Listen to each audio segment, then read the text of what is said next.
guys. I just wanted to make a video to encourage anybody out there that might be praying for a lost loved one, whether that be family or friends or just anybody you know in general. And I'm somebody who, unfortunately, ever since I became a Christian, I've been surrounded by people who do not walk with the Lord and who do not love Him. And I just want to share some interesting and encouraging things that I've learned as I've matured in my walk with the Lord that have helped me not only see more fruitful prayers, but also helped me to maintain a lot more of a hopeful attitude in general. And so when I first became a Christian, I had this sense that I almost had to do enough and pray enough, and serve God enough to almost try and convince God to show compassion to the people around me and to save them. And as I matured in my walk with the Lord and began to learn more about the heart and the character of God, I began to realize that my whole mindset was completely wrong and completely off and actually very arrogant because I was essentially insinuating that I was more loving and compassionate than God Himself is. And I had to realize, first of all, that even the love that I feel for my family in my friends, it doesn't come from me. It's not generated from my flesh. Even that love itself, it's a gift from God and it comes from God and cannot exist apart from God.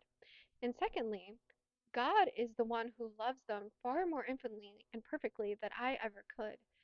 God died for them on a cross, when they were yet sinners, when they were His enemies and wanted nothing to do with Him. And I had to think about the fact that, to be honest, I don't know if I would die on a cross for 95% of the people that I pray for.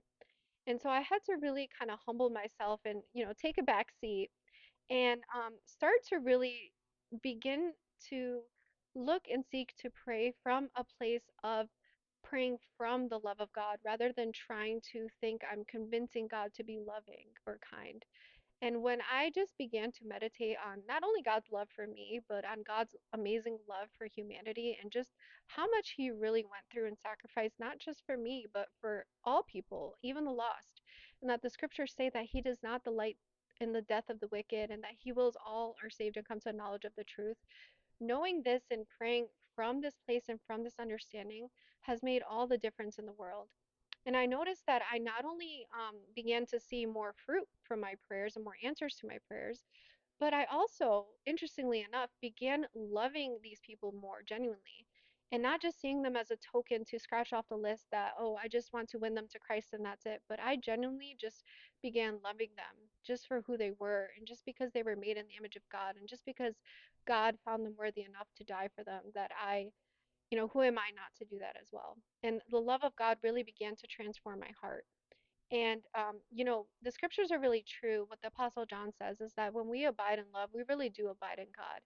And when we are doing this and when we are abiding in His love and keeping His commands, we can ask whatever we wish and it will be done for us. I mean, that's what the scriptures say.